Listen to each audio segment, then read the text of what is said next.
ஒருத்தர் ஓடி வந்தார். இன்னொருத்தரை பார்த்து, சார் உங்க சைக்கிளை ஒரு நாள் இரவல் கொடுங்களேன், பக்கத்து ஊருக்கு போயிட்டு வர வேண்டியிருக்கு அப்படின்னார். இவர் சைக்கிளை கொடுத்து பத்திரமா கொண்டுட்டு போங்கன்னார்.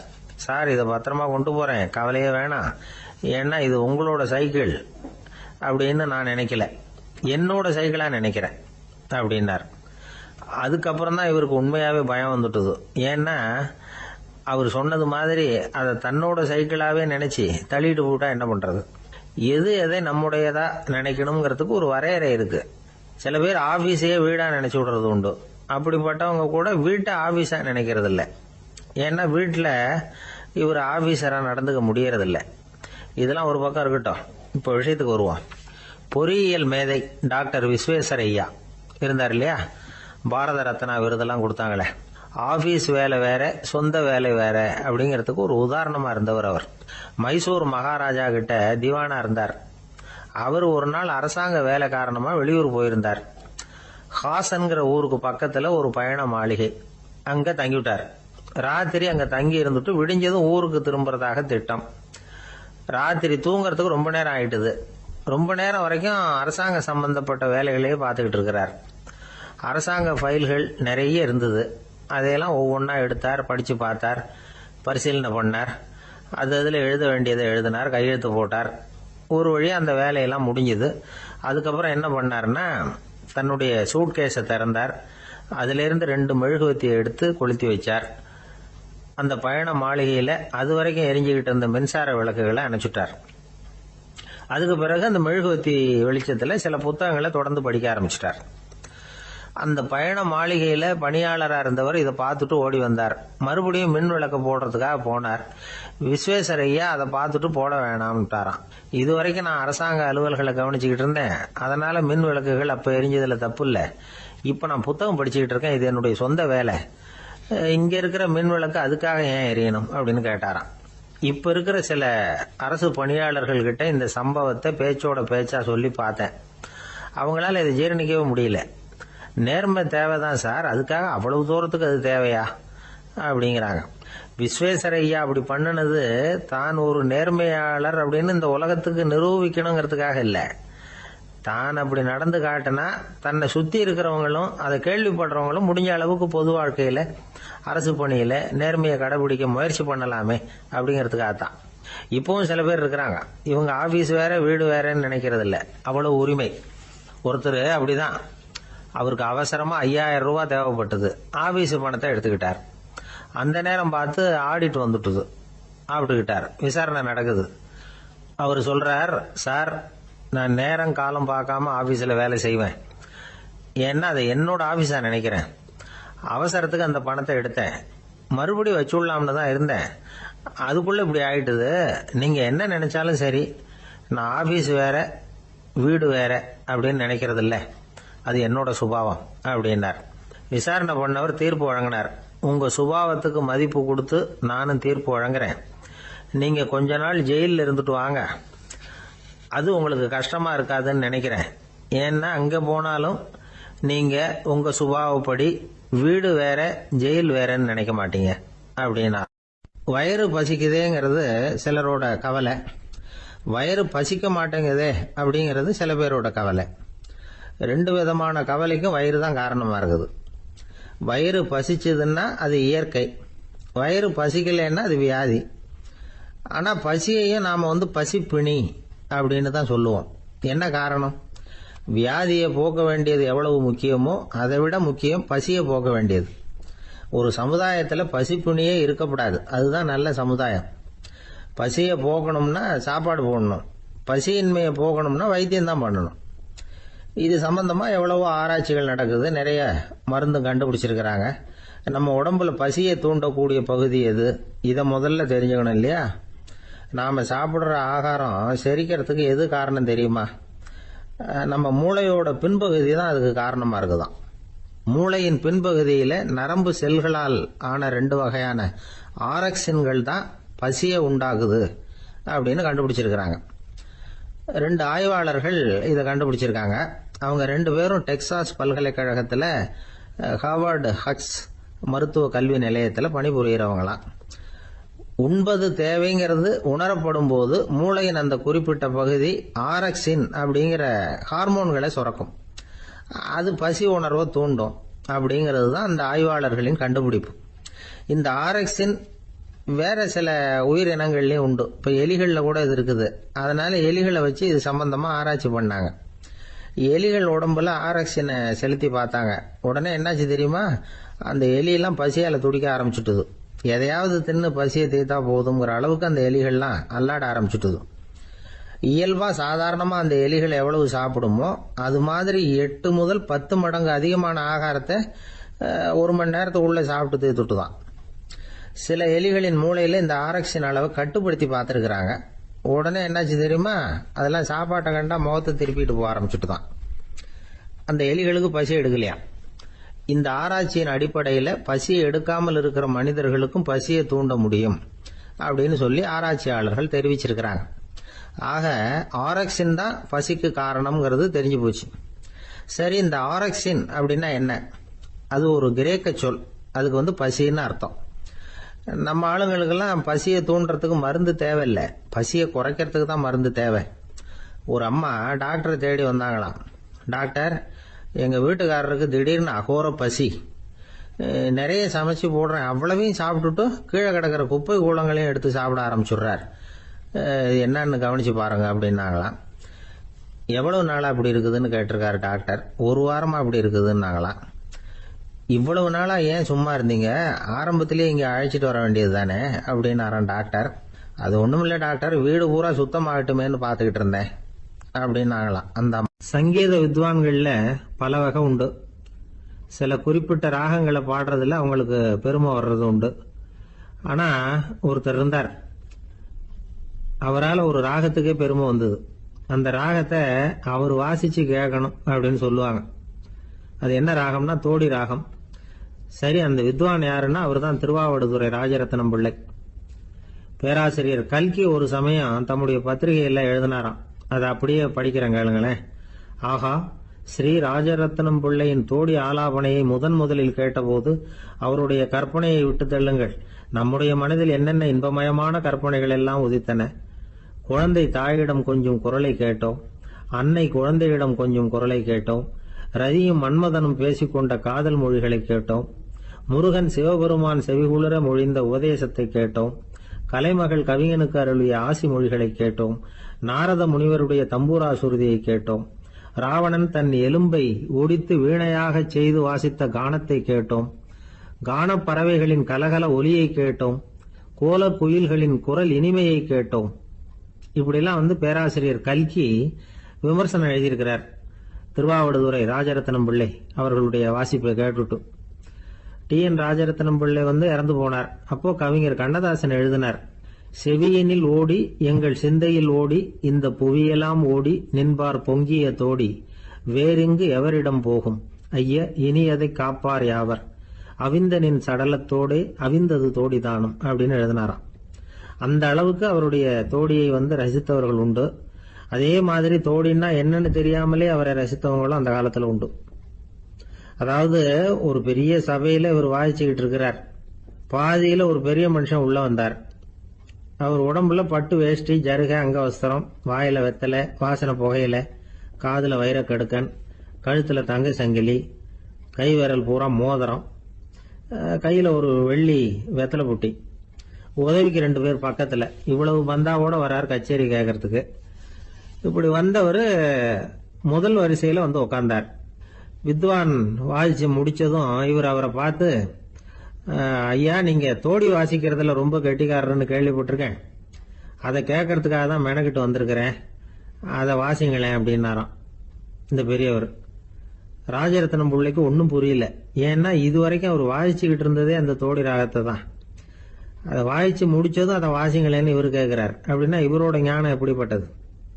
இவ்வளவும் கேட்டுட்டு இப்படி கேட்கிறாரே அப்படின்னு அவர் யோசிச்சிருக்கிறார் ராஜரத்னம் பிள்ளை. உடனே என்ன பண்ணார் தெரியுமா? பக்கத்துல ரொம்ப சாதுவா சுருதி போட்டுக்கிட்டு இருந்த ஒரு முதுகுல ஓங்கி ஒரு குத்து விட்டாராம். அவருக்கு ஒன்றும் புரியல, எதுக்கு நம்மளை அடிக்கிறாரு இவரு, நம்மளை குத்துறாரு வித்வான்னு. அவர் அதிர்ச்சியால இவர் நிமிந்து பார்த்திருக்கார். அப்ப ராஜரத்னம் பிள்ளை சொன்னாராம், ஏய்யா, ஐயா பெரிய மனுஷன், என்னுடைய பரம ரசிகர், தோடி ராகம் கேட்கணுங்கிறதுக்காக இவ்வளவு தூரம் வந்திருக்கிறார், வந்து முத வரிசையில் உட்கார்ந்துருக்கார். நீ இந்த சமயம் பார்த்து தோடி ராகம் வாசிக்கிற நாதஸ்வரத்தை வீட்டில் வச்சுட்டு வந்துட்டியே, இப்ப ஐயாவுக்காக அந்த ராகத்தை நான் எப்படி வாசிக்கிறது அப்படின்னு சொல்லிவிட்டு மறுபடியும் முதுகுல ஒரு அடி கொடுத்தாராம். அடி வாங்கினவருக்கே சிரிப்பு அடக்க முடியலையா. ஒரு மனுஷனை பார்த்து என்கிட்ட வாலாட்டாதே அப்படின்னு சொன்னா அவன் நம்ம கிட்ட ஏதோ வம்புக்கு வர்றான்னு அர்த்தம். ஒரு நாயை பார்த்து யாரும் என்கிட்ட வாலாட்டாதே அப்படின்னு சொல்றது இல்லை. ஏன்னா நாய் வாலாட்டுனா அது நம்ம கிட்ட தன்னுடைய நன்றியை தெரிவிக்கிறதாக நினைச்சுக்கிட்டு இருக்கிறோம். ஆனா அது அப்படி இல்லை அப்படின்னு சொல்றாங்க அது சம்பந்தமான நிபுணர்கள். ஒரு நாய் தன்னுடைய வாலை இந்த பக்கமும் அந்த பக்கமுமா இப்படியும் அப்படியும் ஆட்டிக்கிட்டு இருந்தா அது பதட்டத்துல கூட இருக்கலாம். நாய் நட்பா இருந்தாலும் வாலாட்டும், ஆத்திரத்துல இருந்தாலும் வாலாட்டும், கோபத்துல இருந்தாலும் வாலாட்டும், குழப்பத்துல இருந்தாலும் வாலாட்டும், மகிழ்ச்சியா இருந்தா கூட அது வாலாட்டும். அதை நாம தப்பா புரிஞ்சுக்கிட்டு அதுகிட்ட போய் மாட்டிக்க கூடாது. நாயை பத்தி எனக்கு நல்லா தெரியும் அப்படின்னு சொல்றவங்க கூட அதுகிட்ட கடி வாங்கிட்டு நிக்கிறது உண்டு. நிபுணர்கள் என்ன சொல்றாங்க தெரியுமா? எப்பவுமே நாய்கள் திடீர்னு கடிச்சு விடுறது இல்ல, கடிக்கிறதுக்கு முன்னாடி சில அறிகுறிகளை காட்டும். அதை சரியா புரிஞ்சுக்கிட்டோம்னா தப்பிச்சுக்கலாம். ஒரு வீட்டுக்கு போறீங்க, அங்க புதுசா ஒரு நாயை பாக்குறீங்க, உடனே அதுகிட்ட போய் குனிஞ்சு சிரிச்சுக்கிட்டே அது தலையில தட்டுறீங்க. இது ரொம்ப தப்பா. ஒரு நாய் இன்னொரு நாயை நேருக்கு நேர் பார்த்து பல்ல காட்டுனா அது தன்னுடைய தன்முனைப்பை காட்டுதுன்னு அர்த்தமா. உன்னை விட நான் பெரியவன் அப்படின்னு சொல்லுதுன்னு அர்த்தம். அதனால நீங்க அது மாதிரி கிட்ட போய் சிரிக்கிறோம் அப்படின்னு நினைச்சுக்கிட்டு பல்ல காட்டினா உங்களையும் எதிரியா நினைச்சிரும். இன்னொரு விஷயம் என்னன்னா, தலையில தட்டுனா நாய்க்கு பிடிக்காது. அது தன்னை அடக்கிறதாகவும் அச்சுறுத்துறதாகவும் நினைச்சுக்கிட்டு இருக்கும். சரி, அப்படின்னா புதுசா ஒரு இடத்துல அல்லது வீட்டுல நாய்க்குட்டியை பார்த்தா என்ன பண்றது? நீங்க சும்மா இருங்க, அதுவா கிட்ட வரட்டும். அதுக்கப்புறம் அதுகிட்ட கனிவா பேசுங்க. கண்ணம், மார்பு, தோல் இங்கெல்லாம் தட்டலாம், தப்பு இல்லையா? தலையில தான் தட்டப்படாதான். ஒரு நாய் உங்களை நோக்கி ஓடி வருது, நீங்களும் ஓடுனா அது துரத்த ஆரம்பிச்சிடும். அசையாம சில மாதிரி நின்றுடுங்க, அது கிட்ட வராது. அதுக்கு ஆர்வம் இல்லாம போயிடும். ஒரு தெருவில் சின்ன பிள்ளைங்க நிறைய பேர் விளையாடிக்கிட்டு இருக்கிறாங்க. அப்போ சில நாய்கள் அங்கே ஓடி வருது. எல்லாரும் ஓடினாங்க. அப்படி ஓடுறப்போ ஒரு பையன் கால் தடிக்க கீழே விழுந்துட்டான். என்னாச்சு தெரியுமா? துரத்திட்டு வந்த நாய்கள்லாம் கீழே விழுந்தவன ஒன்றும் செய்யல, அவன் கிட்டே போகல. ஓடிக்கிட்டு இருந்தாங்கல்ல பசங்க, அவங்கள துரத்திக்கிட்டு அவங்க பின்னாடி ஓடிச்சான். அதுதான் நாய்களுடைய சுபாவம். ஒரு நாய் நம்மளை நேருக்கு நேர் முறைச்சு பாக்குதுன்னு வச்சுங்க, நாமளும் அதை முறைச்சு பார்க்க கூடாது. நாம வேற பக்கம் எங்கேயாவது பார்க்க ஆரம்பிச்சிடணும். ஒரு நாய் கோபமா இருந்ததுன்னா அதோட வால் உறுதியா நேரா நிற்கும். ஒரு நாய் பணிந்து போனா அல்லது பயந்து போனா அது தன்னோட வாலை காலுக்கு நடுவில் வச்சுக்கும். ஒரு நாய் நம்மளை பார்த்து பயந்து நிக்குதுன்னு வச்சுங்க, அதனால நமக்கு ஆபத்து இல்லைன்னு நினைச்சிடக்கூடாது. உங்களை பார்த்துட்டு ஒரு நாய் ஒடுங்குச்சுன்னா நீங்க விலகி போயிடணும் அப்படின்னு அது நினைக்குது. நிறைய பேர் பயந்து போன நாயால கடிபடுறாங்க. இவன் நம்மளை விட பெரிய ஆள், மாட்டிக்கிட்டோம், வேற வழி இல்லை அப்படிங்கிற நினைப்புல தான் நாய் கடிக்க ஆரம்பிக்குதான். இதே மாதிரி சங்கிலியால கட்டி போடப்பட்டிருக்கிற நாயும் ஆபத்தானதுதான். தொடர்ந்து கட்டி போட்டிருந்தா காலப்போக்கில் அது ஒரு மாதிரி ஆயிடும். நாய் குழந்தைகளை கடிக்காது அப்படின்னு சில பேர் சொல்லுவாங்க. அதுவும் ஒரு தவறான நம்பிக்கை. அதனால சின்ன குழந்தைகளை தனியா நாயோட விளையாட விடக்கூடாது. ஆக கூடி நாயை பத்தி நிறைய விஷயம் புரிஞ்சுக்க வேண்டியிருக்குது. ஒருத்தர் தன்னுடைய நண்பர் வீட்டுக்கு போயிருந்தார். அவசியம் எங்க வீட்டுல சாப்பிட்டுட்டு தான் போகணும் அப்படின்னு ரொம்ப அன்பா சொல்லிவிட்டார். அதை மீற முடியல இவரால. சரின்னு உட்காந்துட்டார். சாப்பாடு போட்டாங்க, சாப்பிட ஆரம்பிச்சார். அவங்க வீட்டுல கட்டி போட்டு இருந்த நாய்க்குட்டி இவர் சாப்பிடுறத முறைச்சு பார்த்தது. ஏன் இப்படி என்ன இது முறைச்சு பாக்குது உங்க வீட்டு நாய்க்குட்டி அப்படின்னு அவர் கேட்டார். அப்ப அவங்க சொன்னாங்களாம், அதுகிட்ட ஒரு கெட்ட பழக்கம்ங்க, தன்னோட தட்டுல யாரு சாப்பிட்டாலும் அது அப்படிதான் முறைச்சு பார்க்கும் அப்படின்னாரா அவர். ஒரு ஊர்ல ஒரு ஆள் இருந்தான். நிறைய பணம் சேர்த்தான். அவனுக்கு சம்பாதிக்க தெரியுமே தவிர செலவு பண்ண தெரியாது. மகா கஞ்சன். காசை கையில எடுக்கவும் மாட்டான். எடுத்தா செலவு செய்ய வேண்டியிருக்குமே. அதனால இப்படியே அவன் காலத்தை ஓட்டி விட்டான். வயசாயிட்டுது. அவனுடைய மனைவி ஒரு நாள் கேட்டாங்க, இவ்வளவு நாளா நீங்க என்ன எங்கேயுமே அழைச்சிட்டு போனதில்ல, இப்போவாவது அழைச்சிட்டு போகக்கூடாதா அப்படின்னாங்க. எங்க போகணும் சொல்லுன்னா. காசிக்கு போகணும், கங்கையில குளிக்கணும்னாங்க. இவன் பார்த்தான், இதுக்கு ஏன் அவ்வளவு தூரம் செலவு பண்ணிட்டு போகணும், நம்ம ஊர் ஆத்துலயே குளிக்கலாமே, இதுவும் புண்ணிய நதி தான், இங்க குளிச்சா அங்க குளிச்ச பலன் கிடைச்சிரும் அப்படின்னா. சரின்னு 2 பேரும் ஆத்தங்கரைக்கு போனாங்க. அன்னைக்கு ஏதோ விசேஷம், நிறைய கூட்டம், நிறைய பேர் குளிச்சுக்கிட்டு இருக்கிறாங்க. கரையில சில புரோகிதர்கள் நின்றுகிட்டு இருக்கிறாங்க. குளிக்கிறதுக்கு முந்தி அவங்க கிட்ட உட்காந்தா ஏதோ மந்திரம்லாம் சொல்லுவாங்க, கொஞ்சம் காசு கொடுக்க வேண்டியிருக்கும். அதனால இவன் என்ன பண்ணா, ஆத்தங்கரையிலேயே கொஞ்சம் தூரம் போனான். ஊரை விட்டு தள்ளி வந்துட்டான், அங்க யாருமே இல்லை. அப்பாடான்னு சந்தோஷப்பட்டான், குளிக்கலாம்னு புறப்பட்டான். இந்த நேரம் கடவுள் பார்த்தார், இந்த கஞ்சனுக்கு ஏதாவது புத்தி போகட்டணும் அப்படின்னு நினைச்சார். உடனே ஒரு புரோகிதர் மாதிரி உருவத்தை மாத்திக்கிட்டு அந்த ஆள் முன்னாடி வந்து நின்னார். அவனுக்கு அதிர்ச்சி, இங்க யாருமே இருக்க மாட்டாங்கன்னு நினைச்சா இங்கேயுமே ஒரு ஆள் வந்துட்டாரு, என்ன பண்றதுன்னு யோசனை பண்ணான். புரோகிதர் உருவத்தில் இருந்த கடவுள் சொன்னார், இத பாருங்க, இன்னைக்கு விசேஷ நாள், நீராடுறதுக்கு முன்னாடி சுயகல்பம் பண்ணிக்கிறது ரொம்ப நல்லது அப்படின்னார். என்கிட்ட பணம் எதுவும் இல்லையேன்னா, பரவாயில்ல அப்புறமா கொடுங்க வாங்கிக்கிறேன், ஆனா ஒண்ணு, எவ்வளவு கொடுப்பீங்கிறத மட்டும் இப்பவே சொல்லி கொடுங்க அப்படின்னார். இவன் ரொம்ப யோசனை பண்ணான், ஒரு 10 பைசா தரேன் அப்படின்னா. சரின்னு ஒத்துக்கிட்டு எல்லா கிரியைகளையும் அவர் செஞ்சார். அதுக்கப்புறம் கணவனும் மனைவியும் ஆத்துல குளிச்சாங்க. அவர் போயிட்டார். கொஞ்ச நாள் கழிச்சு அவன் வீட்டுக்கு வந்தார் கடனை வசூல் பண்றதுக்கு. வாசல்ல நின்றுகிட்டு இருந்த அவன் மனைவி இவரை பார்த்ததும் தயங்க ஆரம்பிச்சாங்க. அந்த அம்மா கிட்ட விஷயத்த சொன்னார். அந்த அம்மா ஓடி போய் உள்ள இருக்கிற தன்னுடைய கணவர்கிட்ட சொன்னாங்க. அவன் யோசனை பண்ணான், இப்ப வெளியில போனா அவனுக்கு 10 காசு கொடுக்க வேண்டியிருக்கும், அதனால எனக்கு காய்ச்சல்னு அந்த ஆளுகிட்ட சொல்லிவிடு, இன்னொரு சந்தர்ப்பத்துல என்ன வந்து பார்க்க சொல்லு அப்படின்னா. அந்த அம்மா போய் சொன்னாங்க. அப்படிங்களா, அப்படின்னா அவரை நான் உடனே போய் பார்க்கணுமே அப்படின்னு உள்ள நுழைய ஆரம்பிச்சார். அவங்க மறுபடியும் இருங்க வரேன்னு சொல்லிவிட்டு உள்ள ஓடி விஷயத்த சொன்னாங்க. இது எதுடா வம்பா போச்சு அப்படின்னு பார்த்தான். மனைவியை கிட்டத்துல கூப்பிட்டான், இதோ பாரு, ஜன்னி கண்டு நான் இறந்து போயிட்டதா சொல்லிவிடு அப்படின்னா சொன்னாங்க. புரோகிதர் பார்த்தார். அப்படின்னா ஒரு வழியா இருந்து அவருடைய இறுதி சடங்குகளையும் நானே முடிச்சுட்டு போயிடுறேன் அப்படின்னார். உள்ள இருந்தவன் யோசனை பண்ணான், அந்த ஆள் என்ன விட மாட்டான் போல இருக்கு, அதனால ஒரு சவப்பெட்டியில என்ன வச்சு தூக்கிக்கிட்டு மயானத்துக்கு போங்க பாத்துக்கலாம் அப்படின்னா. புரோகிதரை விடுற மாதிரி இல்ல, கூடவே நடந்து போயிட்டு இருக்கிறார்.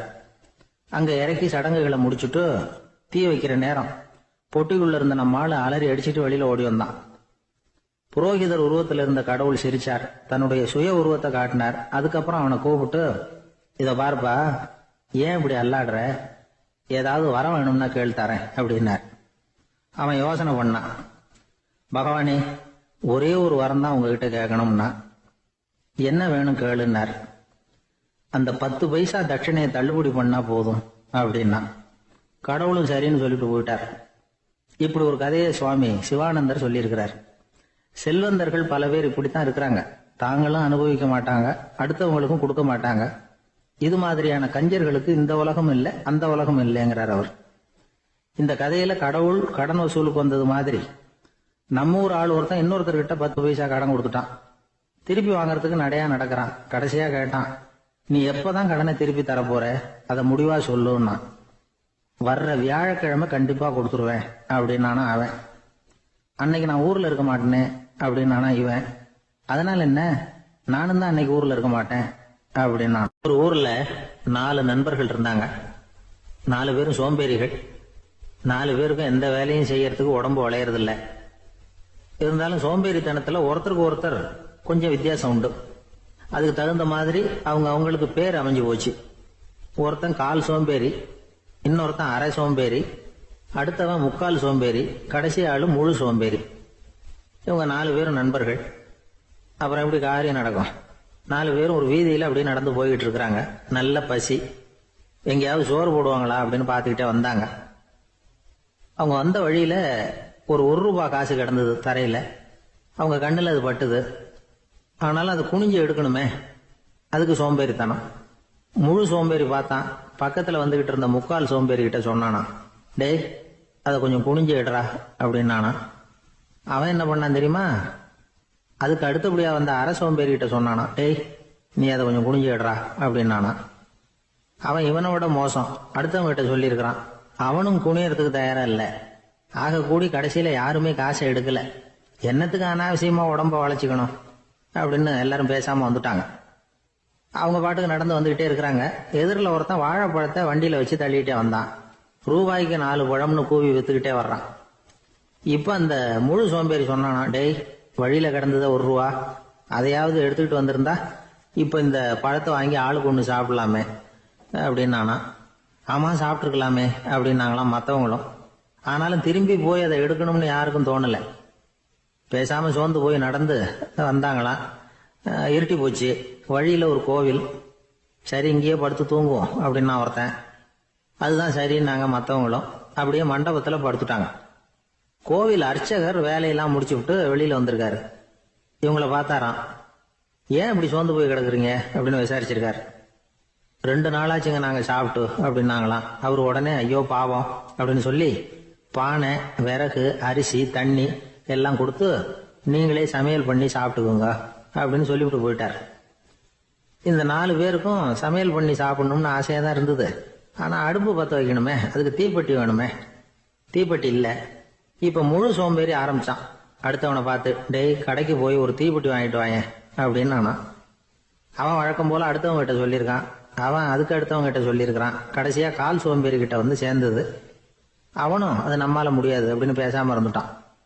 இப்போ தீப்பெட்டி வேணுமே, அதுக்கு என்ன பண்ணுறது? அவங்களுக்குள்ள பேசி ஒரு முடிவுக்கு வந்தாங்களாம். அதாவது யாரு முதல்ல வாயை திறந்து பேசுறாங்களோ அவங்க தான் தீப்பெட்டி வாங்கறதுக்கு போகணும் அப்படின்னு. அவ்வளவுதான். உடனே 4 பேரும் வாயை கெட்டியா மூடிக்கிட்டு படுத்துக்கிட்டாங்க. அவங்க சமையல் பண்ணி சாப்பிட்டாங்களா என்ன அப்படிங்கிறது அர்ச்சகருக்கு தெரியல. சரி பார்த்துட்டு வரலாமேன்னு வந்தார். வந்து பார்க்குறாரு, இவங்க 4 பேரும் அசையாம படுத்து கிடக்குறாங்க.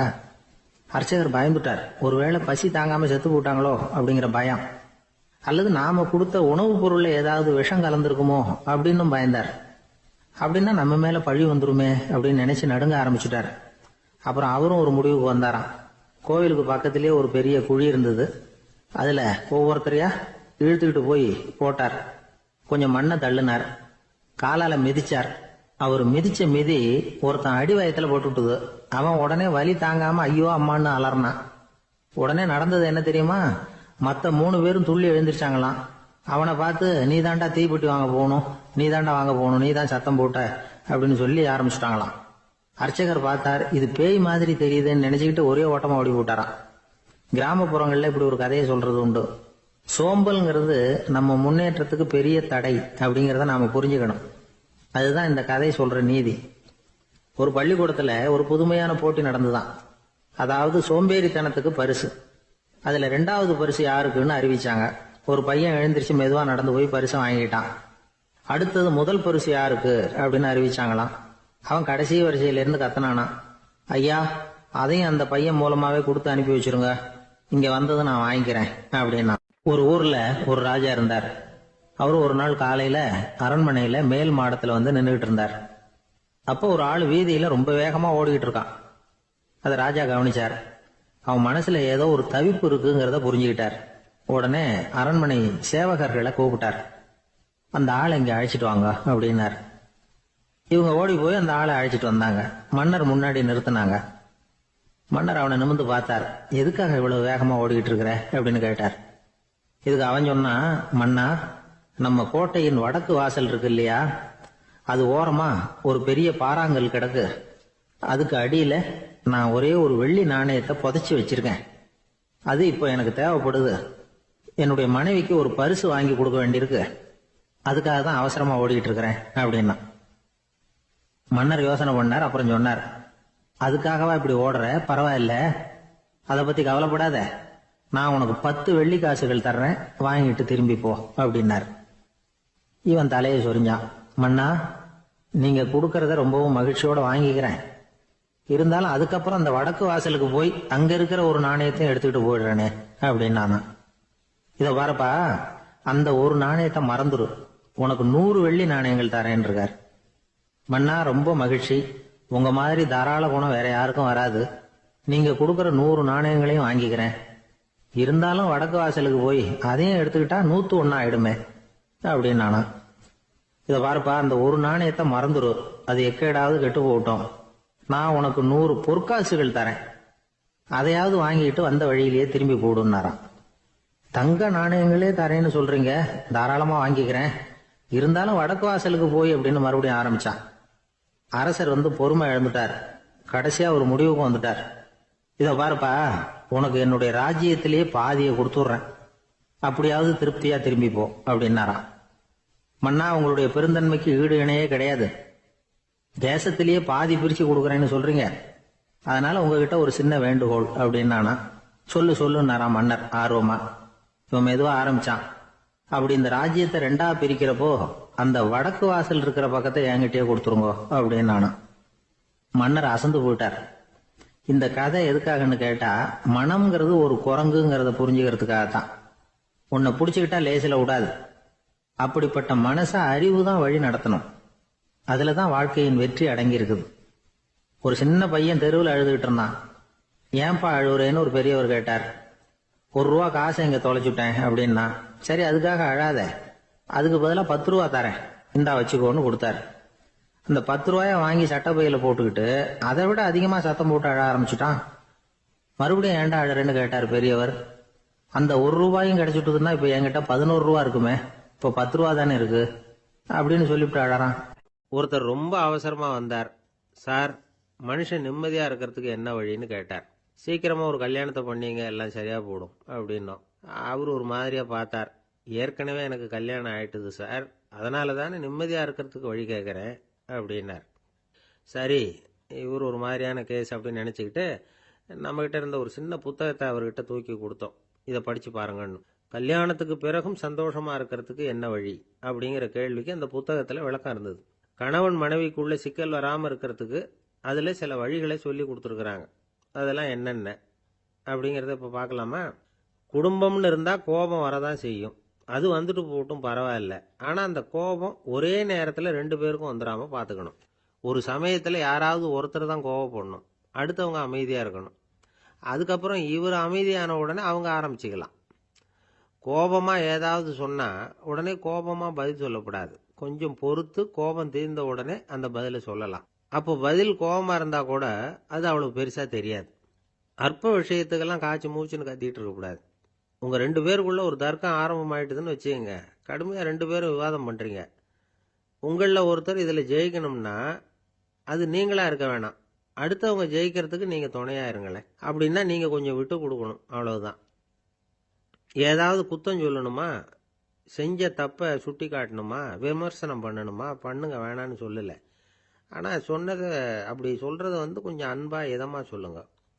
எப்போ நடந்த தவறுகளை எல்லாம் இப்போ போய் மறுபடியும் ஞாபகப்படுத்திட்டு இருக்க வேண்டாம். நான் அப்பவே சொன்னேன் இந்த புடவை வேணாம்னு, நீங்க தான் கேட்கல, இப்போ பாருங்க கிழிஞ்சு போச்சு இப்படின்னு கத்துனாங்க ஒரு அம்மா. எப்போ சொன்னீங்கன்னு கேட்டா ஒரு 10 வருஷத்துக்கு முன்னாடி தீபாவளி சமயத்துல அப்படிங்கிறாங்க. அது என்ன இன்னும் அப்படியே புதுசாகவா இருக்கும்? உங்களுக்கு அவர் தான் பெருசு, அவருக்கு நீங்க தான் பெருசு. அதை விட இந்த உலகத்துல வேற எதுவும் முக்கியம் இல்லைன்னு நினைக்கணும். நீ தான் என்னுடைய உலகம்னு எத்தனை தடவை சொல்லியிருப்பீங்க? அதெல்லாம் வெறும் வசனமா போயிடக்கூடாது. ஏதாவது ஒரு பிரச்சனையை பத்தி கடுமையா விவாதம் பண்ணிட்டு இருக்கீங்க, அதை அப்படியே பாதியில விட்டுட்டு படுக்கைக்கு போயிடக்கூடாது. சொச்சத்தை நாளைக்கு பேசிக்கலாம்னு. அப்படி போனா தூக்கம் வராது. பிரச்சனையை ஒரு முடிவு பண்ணிக்கிட்டு அதுக்கப்புறமா தூங்க போகணும். ஒரு நாள்ல ஒரு தடவையாவது உங்க ஜோடியை பாராட்டி நல்ல விதமா கனிவா ஒரு வார்த்தை சொல்லணும் அப்படின்னு தீர்மானம் பண்ணீங்க. ஏதாவது தப்பு பண்ணிவிட்டீங்கன்னா பரவாயில்ல, அதை ஒத்துக்கிறதுக்கும் மன்னிப்பு கேட்கறதுக்கும் தயாரா இருக்கணும். அது ஒன்றும் கேவலம் கிடையாது. வீட்டுக்குள்ள தானே கேட்க போறீங்க, வெளியில யாருக்கு தெரிய போதும்? எப்படியோ உங்களுக்குள்ள ஒரு சமரசம் ஆனா சரிதான். ஒரு தகராறுன்னு எடுத்துக்கிட்டா குறைஞ்சபட்சம் அதுக்கு 2 பேர் தேவை. தனியாவே உட்காந்துக்கிட்டு நான் இப்ப தகராறு பண்ணிட்டு இருக்கிறேன் அப்படின்னு யாரும் சொல்ல முடியாது. 2 பேர் தகராறு பண்றாங்கன்னா பொதுவா அந்த 2 பேர்ல யாரு அதிகமா பேசுறாங்களோ அவங்க பேர்ல தான் தப்பு இருக்கும். அதை மனசுல வச்சுக்கணும். இதெல்லாம் தான் அந்த புத்தகத்துல போட்டிருக்கிற வழிமுறைகள். இவ்வளவும் சரியா வரலன்னா அப்புறமா சொல்லுங்க, வேற புத்தகம் ஏதாவது இருக்கான்னு தேடுவோம். ஒரு கணவன் தன்னுடைய மனைவியை அழைச்சிட்டு ஒரு மனோதத்துவ டாக்டர் கிட்ட வந்தாராம். டாக்டர், எங்களுக்கு கல்யாணம் ஆகி 30 வருஷ காலமா நாங்க ஒரு விஷயத்துல கூட ஒத்து போனதில்லை அப்படின்னு ஆரம்பிச்சார். உடனே அந்த அம்மா குறுக்கிட்டு, அது 30 வருஷம் இல்ல 32 வருஷம் அப்படின்னாங்களாம். இன்பம் துன்பம் இது ரெண்டும் சேர்ந்ததுதான் வாழ்க்கை. இது எல்லாரும் சொல்லிட்டு இருக்கிற ஒரு உண்மை. அது சரி, இது ரெண்டும் வர்றதுக்கு என்ன காரணம்? துறவி ஒருத்தர் யோசிச்சு பார்த்திருக்காரு. இன்ப துன்பம் தோன்றுவதற்கு முக்கியமா 6 காரணங்கள் உண்டு அப்படிங்கிறார் அவர். அது என்னங்கிறத நாமளும் தெரிஞ்சு வச்சுக்குவோமே. இப்ப முதல் காரணம் சுயநலம்.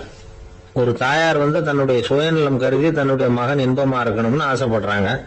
மகனும் அப்படியே ஆசைப்படுறான்.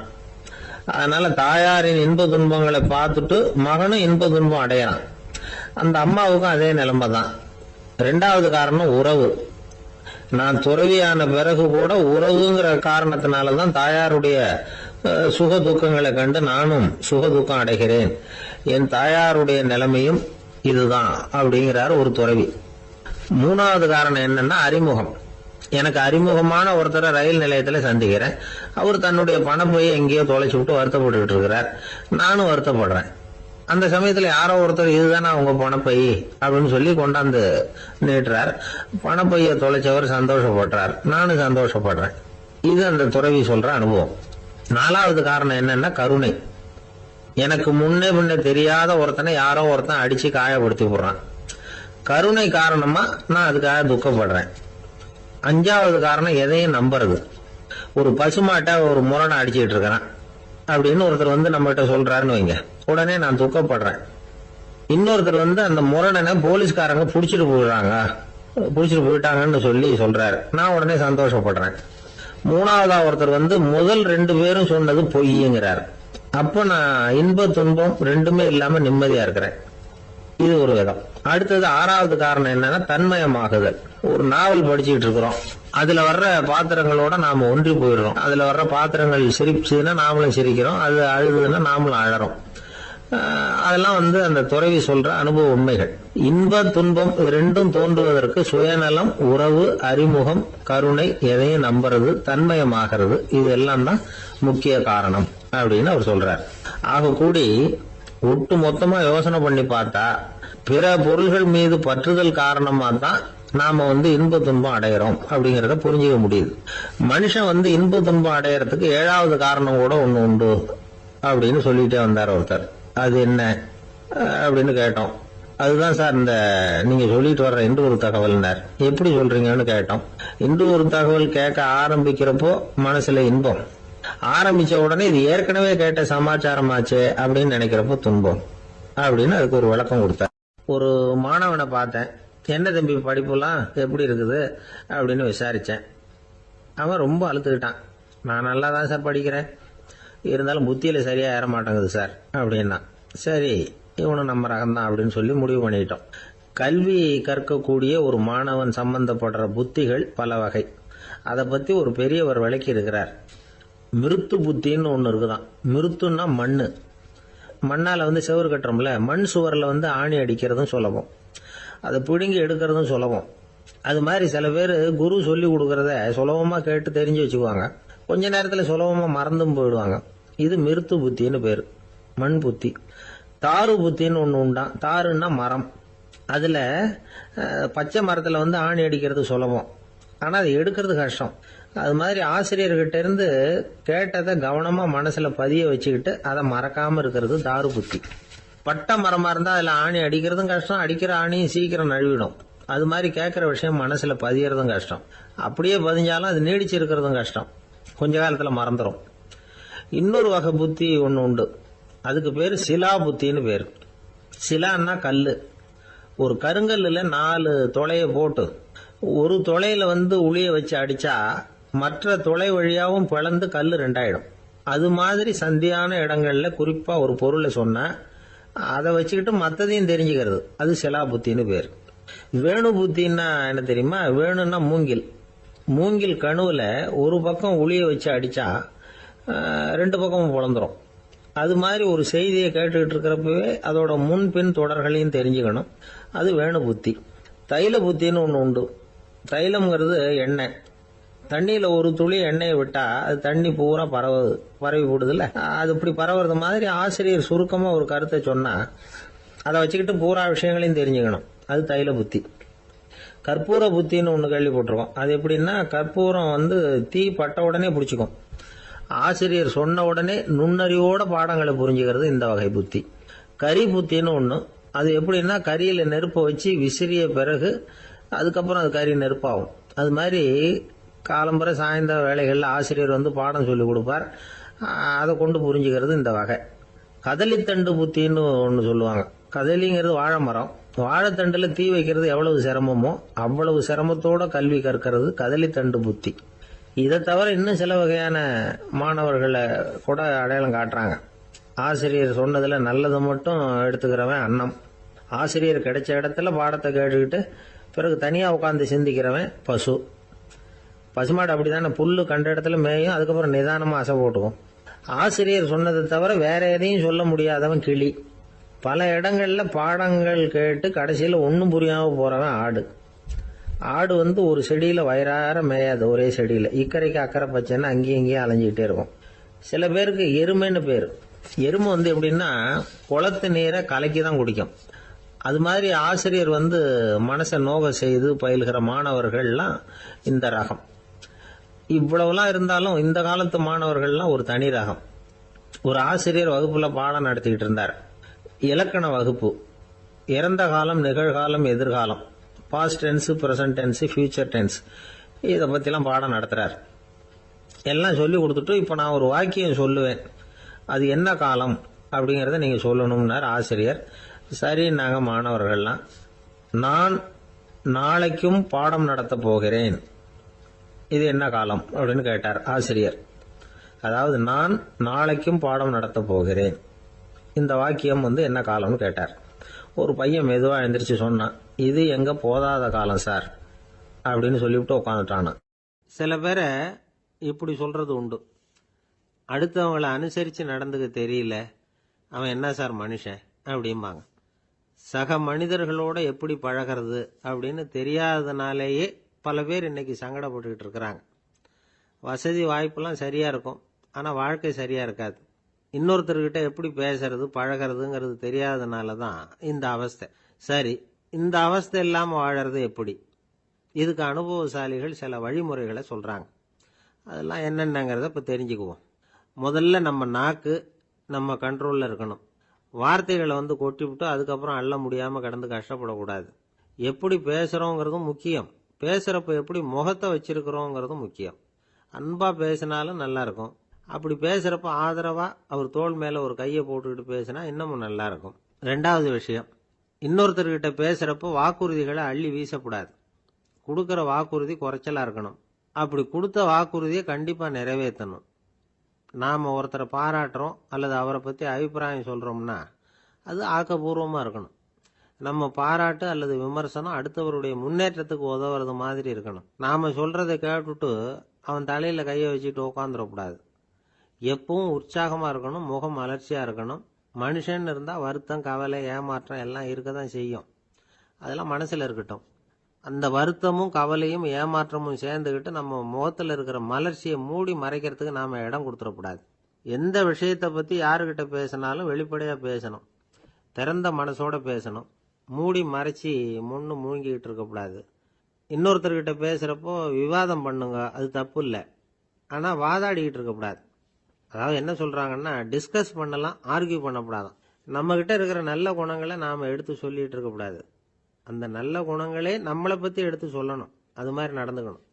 அதே மாதிரி அடுத்தவங்க கிட்ட உள்ள கெட்ட குணங்களை பத்தி அவசியம் இல்லாம நாம பேச வேண்டியதில்லை.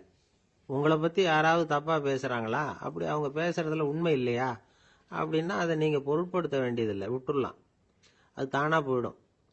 ஒரு 4-5 பேரோட பேசிக்கிட்டு இருந்தீங்கன்னா எல்லாருக்கும் முக்கியத்துவம் கொடுங்க, யாரையும் அலட்சியப்படுத்தாதீங்க. தமாஷா பேசலாம், ஆனா உங்க தமாஷ் அடுத்தவங்களை கேலி பண்றதா இருக்கக்கூடாது. நமக்கு கிடைக்க வேண்டியது கிடைக்கலையே அப்படிங்கிற தவிப்பு நம்ம கிட்ட இருக்கக்கூடாது, அது தேவையில்லை. உங்க செயல்பாடுகள் தெளிவா இருக்கட்டும், பாராட்டு தானா உங்களை தேடிட்டு வரும்.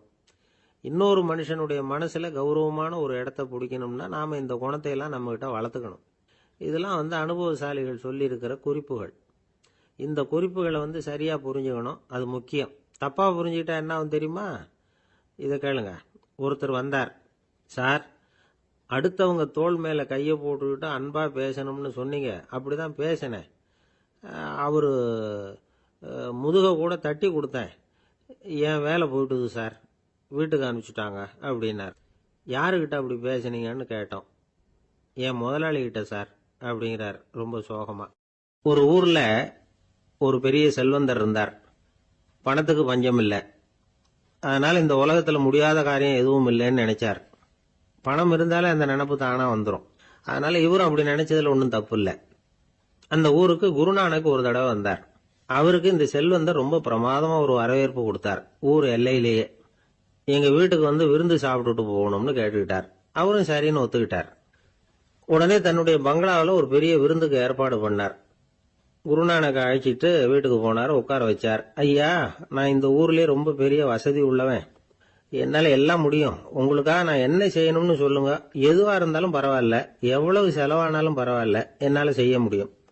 என்ன செய்யணும்னு சொல்லுங்க, அது போதும், நான் செய்யறேன் அப்படின்னு நான் ரொம்ப பணிவா. இதை கேட்டதும் குருநானக் சிந்திச்சார் கொஞ்ச நேரம். அதுக்கப்புறம் தன்னோட சட்ட பைக்குள்ள கையை விட்டு ஒரு பழைய ஊசி ஒன்று எடுத்தார். அந்த செல்வந்தர்கிட்ட கொடுத்தார். இதை பாருங்க, இவ்வளவு தூரம் நீங்க கேட்கறதுனால சொல்றேன், எனக்கு நீங்க செய்ய வேண்டிய உதவி இதுதான். ஊசிய கையில வாங்கிக்கிட்டு இதை என்ன செய்யணும் சொல்லுங்க அப்படின்னாரு அவரு.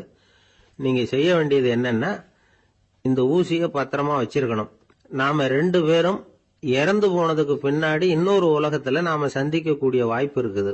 அப்ப இந்த ஊசியை என்கிட்ட கொண்டாந்து கொடுக்கணும். இதுதான் நீங்க எனக்காக செய்ய வேண்டிய உதவி அப்படின்னார் குருநானக் லேசா சிரிச்சுக்கிட்டே. இதை கேட்ட உடனே இந்த பெரியவர் முழிக்க ஆரம்பிச்சிட்டார். அது எப்படிங்க, நான் சாகிறப்ப எப்படி இந்த ஊசியை எடுத்துக்கிட்டு இன்னொரு உலகத்துக்கு வர முடியும்னார். ஊசி மாதிரி ஒரு சின்ன பொருளை கூட இந்த உலகத்தை விட்டு நாம போறப்ப எடுத்துட்டு போக முடியாதுங்கிறப்போ உங்களோட செல்வத்தையெல்லாம் எப்படி அங்க எடுத்துட்டு வர போறீங்க அப்படின்னு கேட்டார் குருநானக். அதுக்கப்புறம் தான் அந்த பெரியவர் யோசிக்க ஆரம்பிச்சாராம். குருநானக் சொல்றார், இத பாருங்க, நாம செய்யற நல்லது கெட்டது தான் கடைசி வரைக்கும் நம்ம கூட இருக்கும். அடுத்தவங்க நல்லா இருக்கணுங்கிறதுக்காக பொருளை செலவு செய்யணும். அப்படி செய்யலைன்னா எந்த பிரயோஜனமும் இல்லை அப்படின்னார். அதுக்கப்புறம் தான் அந்த செல்வந்தரின் அறிவு கண் திறந்துதான். உடனே குருநானக்க வணங்கினார். ஐயா, என்கிட்ட இருந்த ஆணவம் போயிட்டுது, இனிமே என்கிட்ட இருக்கிற செல்வத்தை நல்ல வழியில செலவழிப்பேன் அப்படின்னாராம். நம்ம கிட்ட இருக்கிற பணம் எப்பவும் நம்ம கூடவே வந்துகிட்டு இருக்காதுங்கிறதுக்கு இது ஒரு உதாரணம்.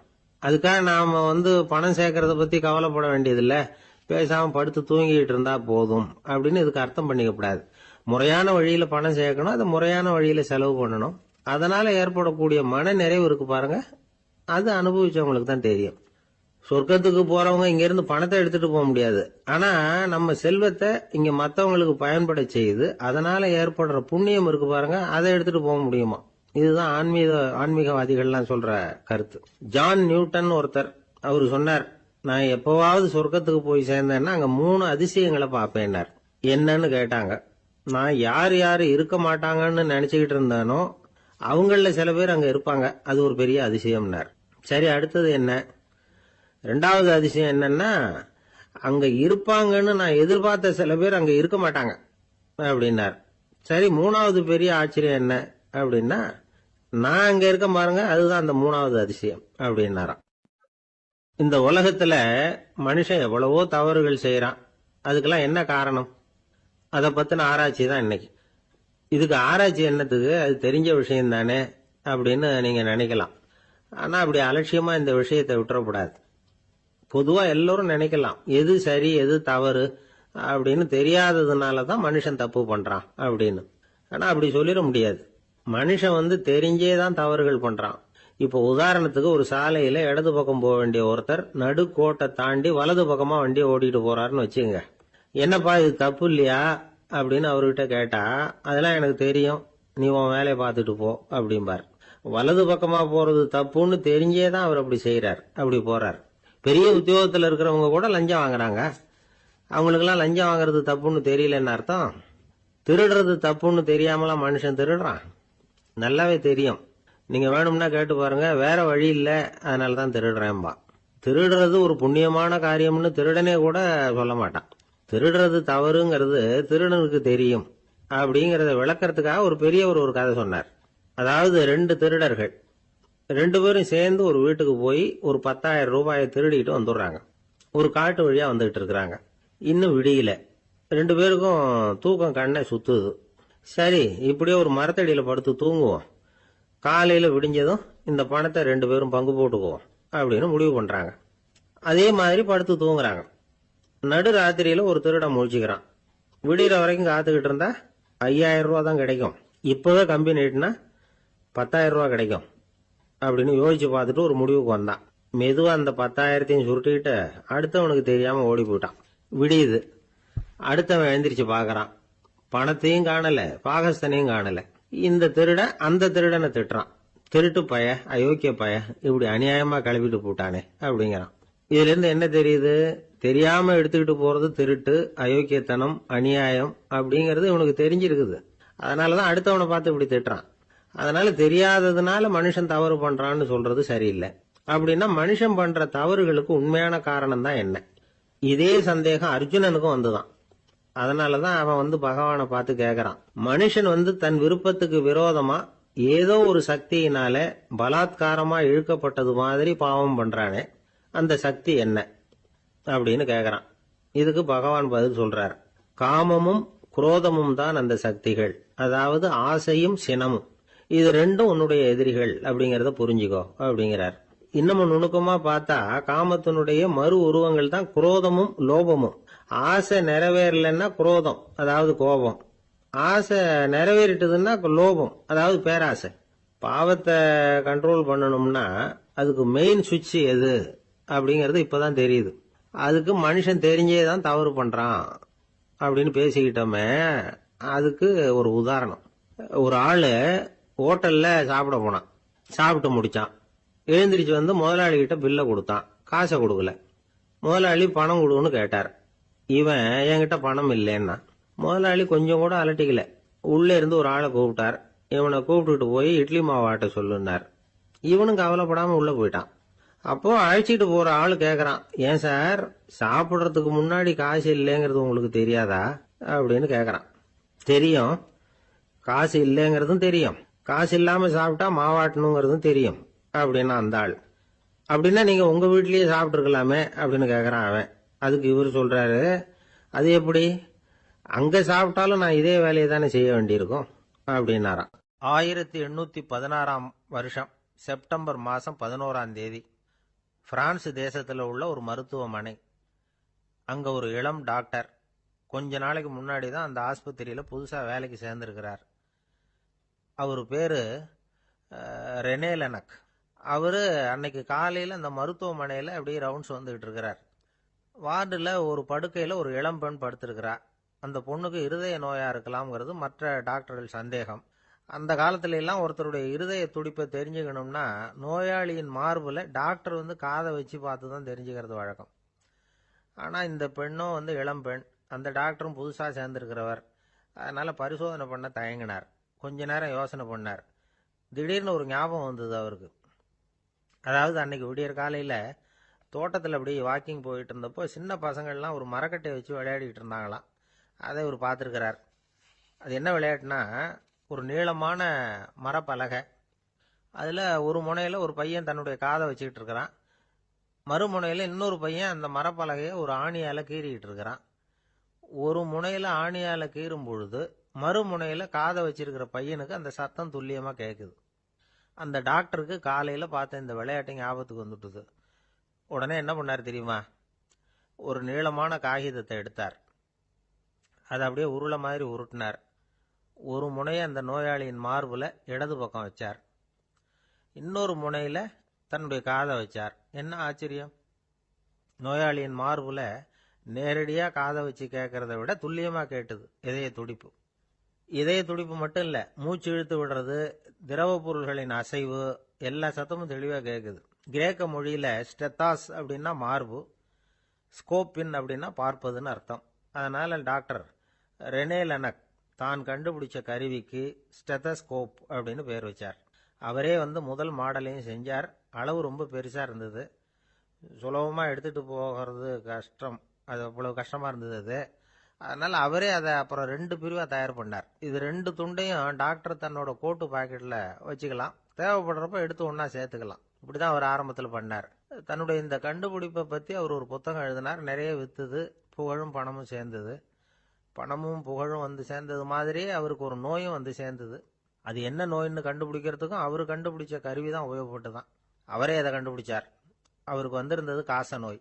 1826 வருஷம் ஆகஸ்ட் மாசம் 13ஆம் தேதி உலகத்தின் முதல் ஸ்டெதஸ்கோப்பை கண்டுபிடிச்ச டாக்டர் ரெனே லெனக் காலமானார். அவர் சாகிறதுக்கு முன்னாடி மரத்தால் செஞ்சு வச்சிருந்த ஸ்டெதஸ்கோப்பை தனக்கு வேண்டியப்பட்ட ஒரு டாக்டர் கிட்ட கொடுத்து, என்னுடைய சொத்துக்கள்லேயே ரொம்ப வசந்தது அப்படின்னு சொன்னாராம். அதுக்கப்புறம் 3 வெள்ளைக்காரங்க சேர்ந்து இந்த கருவியில் சில மாற்றங்களை பண்ணாங்க.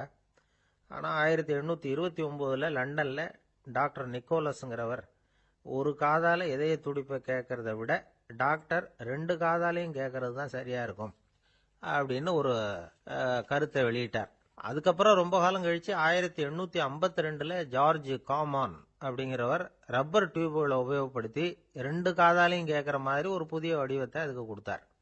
அதுக்கு பிறகு அது படிப்படியா எவ்வளவோ மாற்றங்கள் இருந்தாலும் ஆரம்பத்தில் டாக்டர் ரெனேல் எனக்கு உருவாக்கின அடிப்படை மாடலை யாரும் மாற்றி அமைக்கலைங்கிறது தான் முக்கியமான விஷயம்.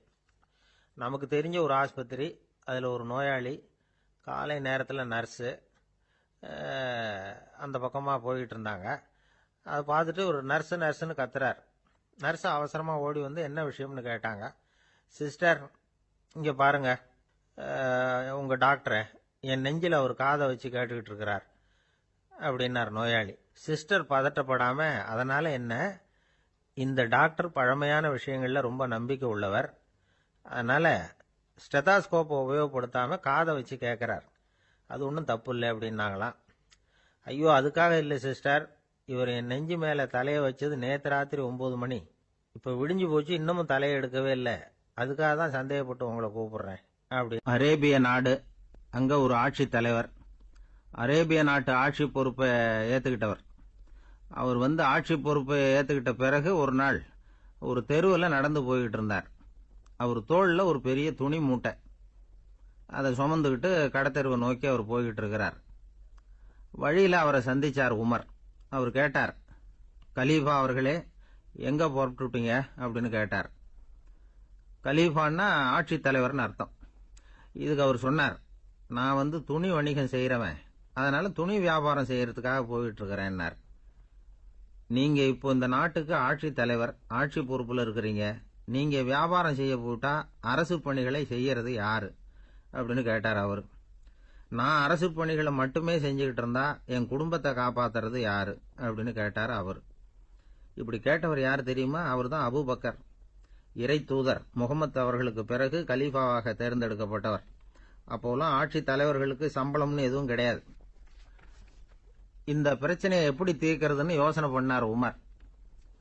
அபு உபைதா அவர்கள்கிட்ட அழைச்சிட்டு போனார். அவர் யாருன்னா, அவர் தான் பொது நிதி கருவூலத்தின் பொறுப்பாளர். அவர்கிட்ட பிரச்சனையை சொன்னார். இது மாதிரி ஆட்சி தலைவருக்கு பொது நிதியிலிருந்து ஊதியம் அளிக்க முடியுமான்னு கேட்டார். பொது நிதி விதிகளின்படி அதுக்கு சாத்தியம் இல்லைன்னு சொல்லிவிட்டாரு அவரு.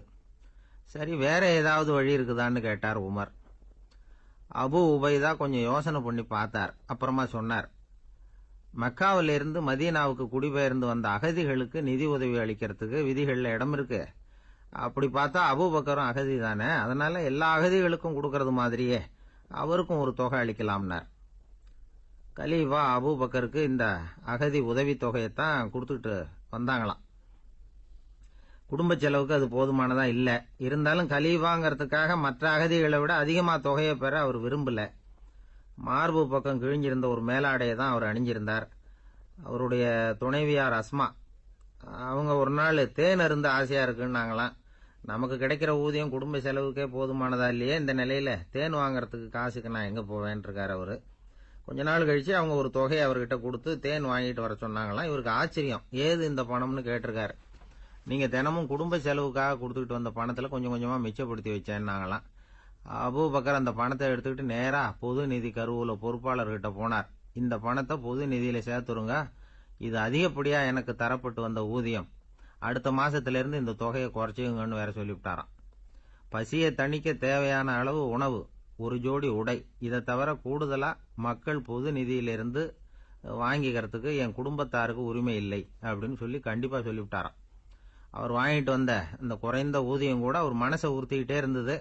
கடைசி நேரம் அவர் தம்முடைய மகள் ஆயிஷா அவர்கள் அழைச்சார். மகளே, இதுவரைக்கும் பொது நிதியிலிருந்து நான் வாங்கிட்டு வந்த தொகை என்னுடைய இதயத்துல பாரமா அழுத்திக்கிட்டு இருக்கு. என் தோட்டத்தை வித்து அதுல வர்ற பணத்திலிருந்து நான் இதுவரைக்கும் வாங்கிட்டு வந்த ஊதிய தொகையை கணக்கு போட்டு பொது நிதியில சேர்த்து விடு அப்படின்னாராம். பதவி ஏற்கிறதுக்கு முன்னாடி தன்கிட்ட இருந்ததை விட இப்ப கூடுதலா என்ன சொத்து இருக்குன்னு பாத்திருக்கார். ஒரு ஒட்டகம், ஒரு கோப்பை, ஒரு பணியாள், இதையும் அடுத்தபடியா கலீஃபாவா வர்றவர்கிட்ட ஒப்படைச்சிருங்க அப்படின்னு விட்டாராம். அதே மாதிரி அடுத்து வந்த உமர் கிட்ட ஒப்படைச்சாங்க. அப்போ உமர் சொன்னாராம், அபூபக்கரே, இந்த முன்மாதிரியால உங்களுக்கு பிறகு இந்த ஆட்சி பொறுப்பை ஏற்கிறவர்களை பெரும் நெருக்கடிக்கு ஆளாகி விட்டீங்க அப்படின்னு சொல்லி ரொம்ப கண் கலங்கினாராம். கடைசியா அபூபக்கர் தன்னுடைய குடும்பத்தாருக்கு விட்டு சென்ற சொத்து ஒரு படுக்கை விரிப்பு, ஒரு போர்வை, அவ்வளவுதான். இது சிந்திக்க வேண்டிய ஒரு செய்தி.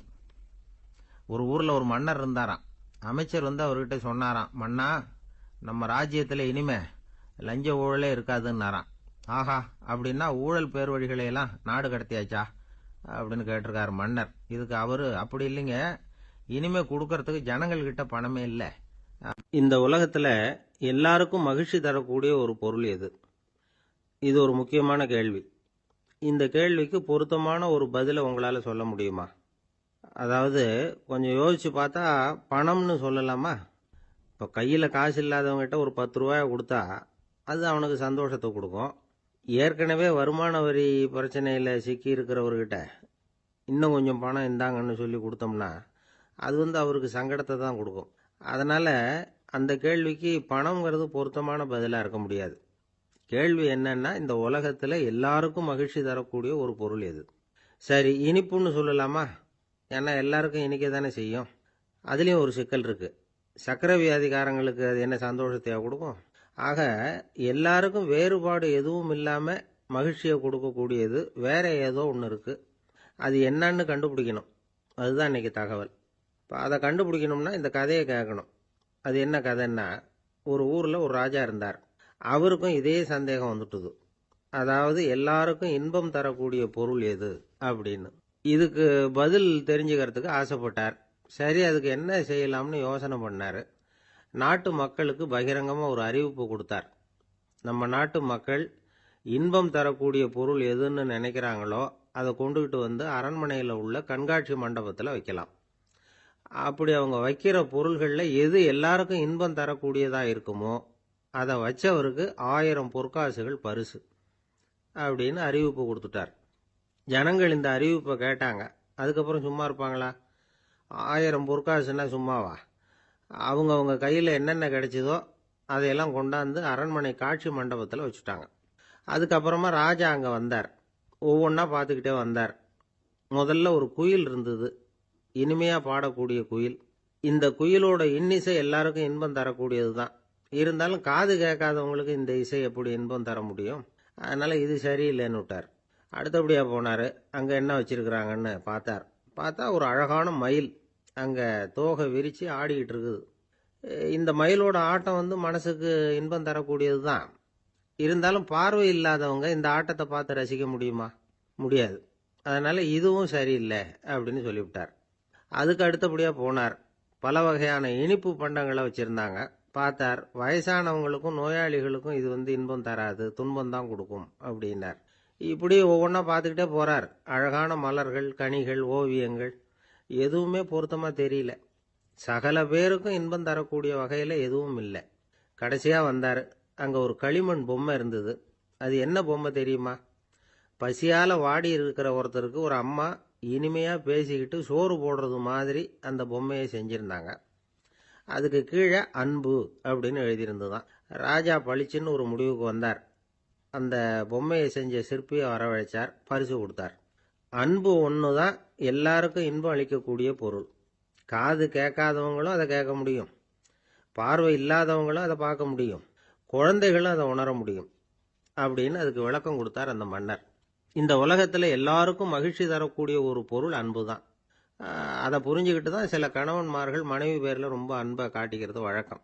ஒரு வீட்டு வாசப்படி பக்கமாக மழைக்கு ஒதுங்கினார் ஒருத்தர். மழை தூரிக்கிட்டு இருந்தது, இருட்டு நேரம். அந்த வீட்டில் இருந்தவர், இன்னைக்கு ராத்திரி வேணும்னா இங்கேயே தங்கிட்டு காலையில் போங்க அப்படின்னார். உடனே இவர் சொன்னார், ரொம்ப நன்றிங்க, ஒரு 10 நிமிஷத்தில் இதை வந்துவிடுறேன் அப்படின்னு சொல்லிவிட்டு எங்கேயோ ஓடினார். 10 நிமிஷம் கழித்து திரும்பி வந்தார். ஆமாம், எங்கே போயிட்டு வந்தீங்கன்னு கேட்டார் வீட்டில் இருந்தவர்.